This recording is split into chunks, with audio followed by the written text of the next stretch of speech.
mim a cirurgia bariátrica ela veio como um renascimento. Eu cheguei ao fundo do poço, onde por várias vezes eu tentei contra a minha própria vida. E foi através da cirurgia bariátrica onde eu renasci, onde eu me encontrei. Olá pessoal, está começando o nosso podcast Momento Bem Viver. Eu sou Mércia Dantas e inicio essa jornada para cuidar da sua saúde, o seu bem mais precioso. Acompanhe essa história da Eli Souza no nosso episódio sobre cirurgia bariátrica. Dados do Ministério da Saúde, pessoal, obtidos em um levantamento inédito, apontam que a obesidade atinge 6,7 milhões de pessoas no Brasil. O podcast Momento Bem Viver chega para cuidar de você, para cuidar da sua saúde e do seu bem-estar. Seja muito bem-vinda, Eli Souza. Seja muito bem-vindo, doutor Augusto, o Guga, né? Popularmente conhecido como Guga, o doutor Augusto Almeida. Ele que é cirurgião bariátrico. O programa Momento Bem Viver tem o apoio da BK Produções, da AG Estúdio, da Base Group, do CIMED PB, Mari Dantas, estrategista de imagem, Dona Legal, Associação de Empregadores Domésticos e do Instituto Augusto de Almeida. Ainda estou com a história do programa lá do rádio, mas aqui é o podcast Momento Bem Viver. Eu começo entrevistando o cirurgião bariátrico Dr. Augusto de Almeida Júnior, conhecido como Dr. Guga, ele que é membro titular da Sociedade Brasileira de Cirurgia Bariátrica e Metabólica. Ele é membro titular da Sociedade Brasileira de Videocirurgia, ele é membro titular da Academia Paraibana de Medicina e ele foi fellow na Universidade Complutense de Madrid. E no nosso primeiro episódio de hoje nós vamos falar sobre critérios para a cirurgia bariátrica, os tipos de cirurgias e como se preparar para esse tratamento que é muito bem-vindo e tem dado resultado para a obesidade. Então, doutor, seja muito bem-vindo ao podcast Momento Bem Viver. É um prazer trazê-lo aqui para falar de um tema tão importante. Conte para os nossos internautas, doutor. Primeiro, vamos falar qual é a diferença entre obesidade e sobrepeso. Um prazer muito grande, Mércia. Feliz de estar aqui conosco. Um dos exemplos que a gente tem em vida. Obrigada. Na verdade, existe uma diferença ainda. Eu digo que até um certo ponto arcaica, que é o índice de massa corporal. Então é dividido da seguinte forma. Na verdade, é uma equação onde divide o peso dividido pela altura ao quadrado. Peso dividido pela altura ao quadrado. O normal é a pessoa ter até 25. Entre 25 e 30 de IMC é o que a gente chama de sobrepeso. E é quase 65, 70% da nossa população aqui no Brasil. Acima de 30, a gente já chamou de obesidade. Obesidade grau 1 vai de 30 a 35, a chamada também obesidade leve, de 35 a 40, obesidade grau 2, obesidade severa, e acima de 40, eu não gosto desse termo, obesidade mórbida, é obesidade grau 3, e tem os super obesos, que são aqueles pacientes que têm o índice de massa corporal superior a 50, a 60, como a gente tem em alguns casos em nossas vidas. A obesidade é uma doença crônica, né? Isso, doutor? E através da obesidade, ela pode desencadear várias outras doenças. E quais são essas principais doenças? Na verdade, a obesidade ela tem CID, é uma doença. Mas eu chamo ela um portal de doenças, porque através dela, muitas doenças são instaladas, às vezes precocemente. Pessoas que tinham tendência a ter um determinado tipo de doença e, por conta da obesidade, elas são instaladas antes. Então, você vê jovens, às vezes, muitas vezes, com doenças decorrentes da obesidade. em carro-chefe temos a diabetes tipo 2. Essa é carro-chefe. Tanto é que o Conselho Federal de Medicina permite que se opere pacientes com obesidade leve, obesidade grau 1, para pessoas que não têm, são intratáveis clinicamente com medicamentos, a cirurgia bariátrica. Ou a gente chama aí como metabólica. A hipertensão arterial, as doenças coronarianas, câncer e obesidade tem muito a ver. Ninguém imagina, mas tem. As pessoas que têm obesidade têm uma tendência muito maior a ter câncer.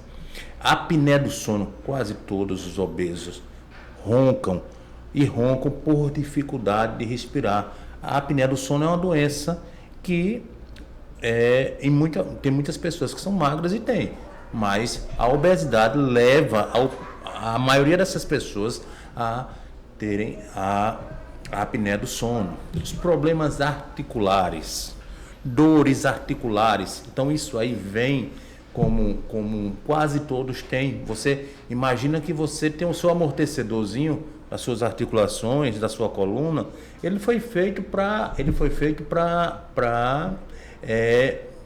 corrigir, para levar aquele determinado peso. É a mesma coisa que você pegar um carro, amortecedor, um carro e pegar um amortecedor e esse amortecedor e botar aí 20 sacos de cimento em cima. Com o tempo, nem o motor dele vai funcionar direito, porque vai forçar o motor dele e os amortecedores vão se estragar, vai estragar o carro todo. O carro vai ficar estragado. Então, o nosso corpo, ele responde dessa forma. E são muitas, pra você ter uma ideia, são infertilidade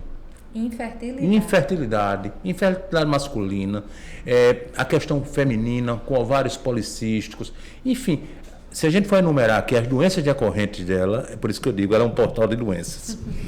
Muito bem, doutor. Quais os critérios, então, para a gente fazer uma cirurgia, a gente precisa ter critérios, não é só chegar, agendar a cirurgia, tá, pessoal? E realizar a cirurgia. Quem se enquadra nos critérios para ser submetido à cirurgia bariátrica? A princípio, eu não estou colocando aí a obesidade grau 1 naquela situação que eu coloquei. Em 2017, o Conselho Federal de Medicina aprovou a cirurgia bariátrica para a cirurgia metabólica para a obesidade grau 1. Então vamos para o normal. O normal são pessoas com índice de massa corporal superior a 35, com pelo menos uma dessas doencinhas que eu falei. Tipo, apneia do sono. Esteatose hepática, eu não falei. Então, a gente fala hoje muito a gente sabia de hepatite, antigamente dizia, fulano tal nunca bebeu, teve hepatite. Depois descobriram os vírus de hepatite, foi por vírus. E hoje você vê, tem pessoas que não têm vírus, não bebem e levam esteatose grau 3 e muitas vezes levando a cirrose, precisando às vezes em muitas situações de transplante. Então, basta uma patologia com índice de massa corporal superior a 35. Isso significa dizer peso dividido pela altura ao quadrado. Então, é bom se lembrar logo disso. Eu digo que é arcaico. Vou colocar essa formulazinha lá no nosso chat, né, para o pessoal se ligar, né, doutor? E já ensinar aí, saber, você mesmo já saber se você é um candidato, né? Infelizmente, ainda continua sendo o padrão mundial. Por quê? Nós temos muitos outros métodos de avaliar pessoas, às vezes, que não são tão obesas, mas que têm problemas metabólicos graves. E eles, teoricamente, não se enquadrariam dentro de uma cirurgia. Então, a bioimpedância, por exemplo, então você vai ver como aquele paciente está, as avaliações cardiológicas, pneumológicas. Então, tem pacientes que não têm tanta obesidade, mas aquela pequena obesidade que está dando nele, obesidade grau 1, já está dando tanta repercussão que ele merecia ter a chance de uma cirurgia. Muito bem, nós conversamos com o doutor Augusto Almeida sobre obesidade e cirurgia bariátrica. Doutor Augusto, existem 2 tipos de cirurgia, é isso? Inclusive os nomes americanos, a sleeve e a bypass. Explique qual a diferença entre esses dois tipos de cirurgia e para quem essa cirurgia é destinada. Quem pode fazer sleeve e quem é que vai fazer a bypass? Bom, essas duas cirurgias são as cirurgias que são liberadas pelo nosso Conselho Federal de Medicina. A gente tem que respeitar isso. Algumas outras cirurgias emergentes estão em estudos, mas a gente não pode usar, porque elas não estão ainda. Então a gente fica entre o sleeve e o bypass. Sempre existe cirurgias que vão caindo com o tempo. Por exemplo, tivemos a banda gástrica ajustável, que muito tempo todo mundo usou. Eu, graças a Deus, nunca coloquei nenhuma. Com 22 anos de cirurgia bariátrica, nunca coloquei, porque vi que era um dispositivo muito ruim. Aí tinha também outras cirurgias que foram deixando de ser usadas. Então, aquelas cirurgias com grandes absorções intestinais. E aí vem o bypass. O bypass é a cirurgia que a gente diz o padrão ouro no mundo. A cirurgia mais utilizada no mundo. Que há quase 30 anos ela passeia e sempre ela tem um concorrente. Não desmerecendo o sleeve. Uma ótima cirurgia que foi inicialmente pensada para um primeiro tempo de uma cirurgia com desabsorção. Então, basicamente, o sleeve é uma cirurgia que mexe só no estômago e vai interferir na restrição de alimentação e na parte hormonal, porque existe uma região no estômago que produz um hormônio chamado grelina. A grelina é quem dá a fome, então ela é removida no sleeve. Essa região, que é o fundo do estômago, aquela parte que fica aqui para trás, onde fica o arrotinho. Então, ela vai sair quando tem o sleeve, quando é feito o sleeve. Então, ela não mexe no intestino. Já o bypass, ela é uma cirurgia que, sim, uma grande parte do estômago é removida no sleeve. Então, o sleeve não é uma cirurgia. Muitos pensam que o sleeve é uma cirurgia mais simples. Não. Cada qual tem sua... Foi o tipo que a Eli fez? Não, ela fez bypass. Ah, bypass. Tá. Na verdade, aí pensa que é mais... Não. A gente tem que ver a cirurgia melhor para aquele paciente. E aí vem o quê? Então, é removido uma boa parte do estômago e fica como se ele fosse uma bananinha. Certo. Esse é o sleeve. É uma cirurgia reversível? Não. Bypass. Bypass você não tira nada. Você transforma o estômago numa parte que não recebe mais alimento. Eu tô querendo Faz uma costura, alguma coisa assim? A gente usa o grampeador e usa a costura em cima. Então, nós separamos praticamente, o estômago não fica mais armazenando. Um cirurgião vira um costureiro nessa história. Assim. Nós somos costureiros. Às vezes eu costuro em casa também. Mas, então ele não tira. Então, a parte do estômago que não vai receber mais alimento é muito grande e fica uma partezinha pequena que vai receber o alimento, mas como passagem.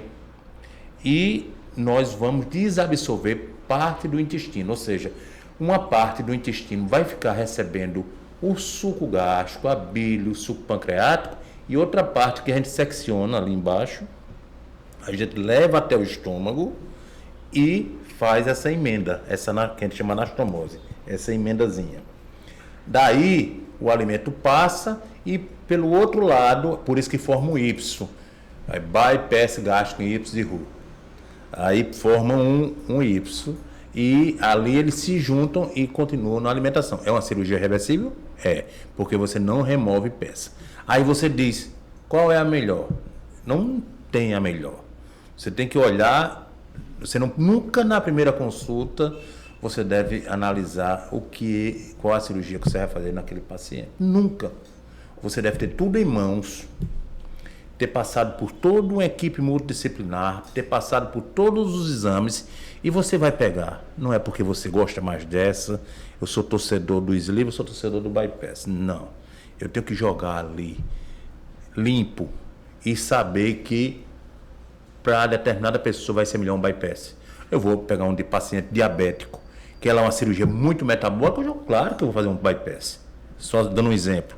Se eu tenho um paciente que tem um refluxo imenso, se eu fizer um sleeve, ele vai virar um dragão. Então a gente tem que ver tudo direitinho e ter tudo em mãos, os exames laboratoriais, a avaliação do pneumologista, a avaliação do cardiologista, a avaliação da nutricionista, a avaliação do psicólogo, da equipe multidisciplinar, a gente chama hoje até interdisciplinar, porque a gente vai atrás de outras, às vezes atrás de psiquiatra, ou seja, não o maior inimigo, até mudando um pouquinho do assunto, o maior inimigo da cirurgia bariátrica e metabólica é a pressa. Se você chegou naquele período, com todo aquele momento, com tudo aquilo, você demorou a engordar e chegar num ponto de uma cirurgia. Então tenha pressa com 1 mês e meio, 2 meses, 3 meses, depende. Eu tenho pacientes que eu passei 5 anos preparando. Tem outros que eu preparo com 1 mês. Então varia muito de pacientes para paciente. Mas não sou eu. Eu sou uma peça de um time. Eu sou um jogador de um time, que a minha parte é, naquele momento, de fazer a cirurgia, de preparar, de comandar um time. Digamos, um capitão da equipe, entendeu? Mas se eu não tiver um bom goleiro, se eu não tiver um bom centroavante, se eu não tiver, eu não vou ter resultado bom. Se faltar uma coisinha aqui, o resultado não vai ser bom. E isso não pode ser engolido. Tem que passar, tem que ser feito. Às vezes a pessoa diz, mas é porque eu quero ver, o psicólogo não está querendo liberar. É porque ele está precisando conversar mais com você. Então, tem gente que tem pressa, né? E aquela história, a pressa é o inimigo da perfeição, né? Assim, e principalmente na cirurgia da obesidade. Na cirurgia da obesidade. Então, doutor, e aí para os candidatos, para os futuros candidatos, como se preparar para a cirurgia? Você falou de um time. Como é que se prepara para a cirurgia bariátrica? Bom, em normal, chega na gente. Às vezes o cardiologista ou o pneumologista diz, ou muitas vezes também o reumatologista diz, você vai precisar de uma cirurgia, seu corpo não está aguentando. Aí chega com a gente. Então nós, como cirurgiões, como organizadores do time, nós vamos agora começar. Então tem uma primeira consulta conosco. Nessa primeira consulta, a gente tenta pescar o máximo possível do que o paciente tem, né? Do que o paciente tem. Muitas vezes a gente não sabe e às vezes ele também não sabe que tem determinada doença. Mas isso a gente vai mandar agora para a equipe multidisciplinar, interdisciplinar e através de exames laboratoriais, endoscopia, ultrassom. Aliás, a gente faz um apanhado, estuda o paciente o mais possível para poder a gente chegar àquele momento que eu digo assim, a cirurgia bariátrica ela faz parte de um momento de uma reconstrução de vida, onde talvez a cirurgia seja o momento mais importante. A cereja do bolo. A cereja do bolo. Mas se abandonar ali, eu estou agora lembrando aqui do Botafogo do Rio de Janeiro que abandonou aí o campeonato aí. Não sei se tem botafoguense aqui. Estava com o jogo ganho, abandonou. Então, isso é um exemplo da má condução de um... Nós somos um time também. Uma equipe é um time, é igual um time de futebol. Então, você abandona no meio da vida, dá errado. Pois é, minha gente, nosso primeiro episódio fica por aqui e eu espero por você no próximo episódio, onde nós vamos falar sobre centros cirúrgicos, que é feito a cirurgia bariátrica, e o bicho papão do bariátrico, minha gente, que é o reganho de peso. Lembre-se de se inscrever no nosso canal, programa Momento Bem Viver, compartilhar o nosso conteúdo, interagir conosco no chat, deixar o seu like, o seu joinha, pois afinal, conteúdos bacanas como esse podem transformar a vida de alguém. E também lembre-se de se inscrever no nosso Instagram, o @messia.dantas. Dantas com 2 S. Até o próximo episódio.